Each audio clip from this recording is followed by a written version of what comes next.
Hello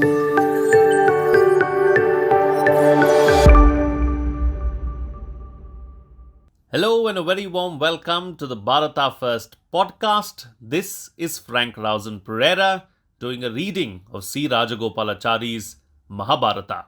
Chapter 56, Attachment and Duty. Any ray of hope there might have been of a peaceful settlement when Krishna went to Hastinapura was extinguished when he returned and narrated what happened. Kunti was overwhelmed with grief when she learned that it was to be war to the death. How can I, reflected Kunti, give my thoughts tongue and say to my sons, bear the insults? Let us not ask for any territory and let us avoid war.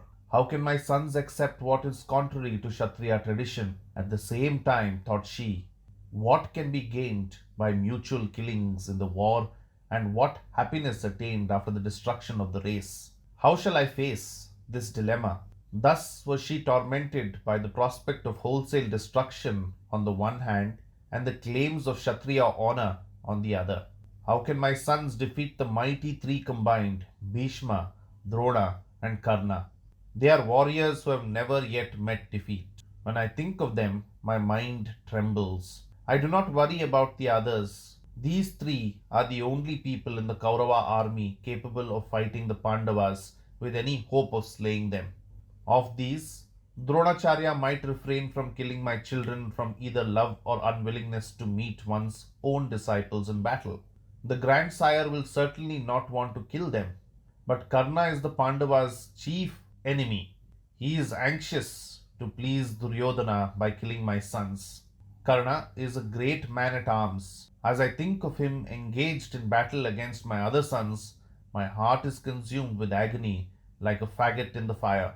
Now is the time for me to seek Karna out and tell him the truth about his birth, on knowing which he is bound to abandon Duryodhana's cause.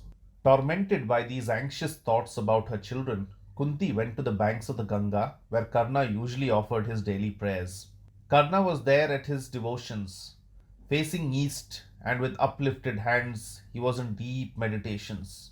Kunti quietly stood behind him and waited. Karna was in meditation and was unmindful of everything until he felt the hot rays of the sun on his back.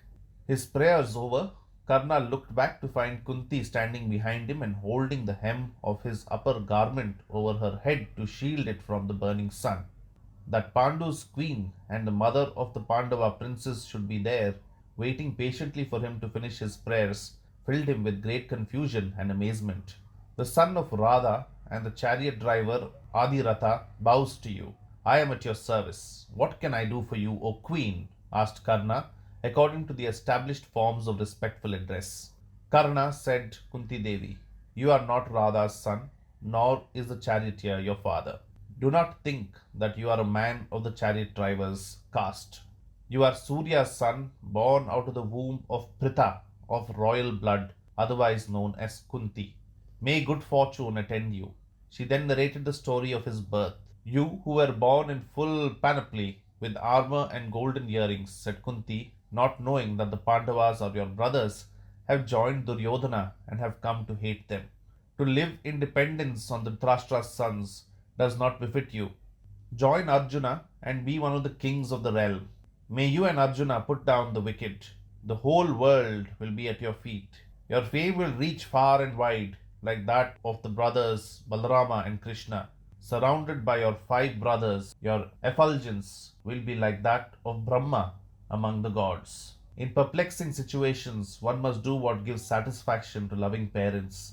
This is the highest dharma according to our scriptures. When his mother spoke thus to him at the end of his devotions to the sun, Karna felt a sign in his heart that the sun god endorsed Kunti's request. But he checked himself and took it to mean that the sun god was testing his loyalty and strength of mind. He should not be found wanting. With an effort of the will, he controlled alike the temptations of self interest and the promptings of natural affection. He said sadly but firmly, what you have said, dear mother, is contrary to Dharma. If I swerve from the path of duty, I shall have done myself much more hurt than any that an enemy might inflict on me in the battlefield. You deprived me of all that was my birthright as a Kshatriya when you threw me a helpless babe into the river. And now you talk to me of my duties as a Kshatriya. You denied me the motherly love which blesses all life, and now, thinking of your other children's good, you tell me this story. If I now join the Pandavas, will not the world proclaim that I have done so out of fear? I have eaten the salt of Dhritarashtra's sons, won their confidence as their champion, and enjoyed all the consideration and kindness they showed me. And now you want me, when the battle is about to be joined, to be untrue to my salt and go over to the Pandavas. The sons of Dhritarashtra look on me as the ark which will enable them to cross the deluge of war. I have myself urged them into this war. How can I now desert them? Could there be blacker treachery and baser ingratitude? What in life or beyond it would be worth a price like that? Mother dear, I must discharge my debt, I, with life if necessary. Otherwise, I shall be no better than a common thief, purloining my food all these years. I shall surely use all my powers against your sons in this coming war. I cannot deceive you. Please forgive me.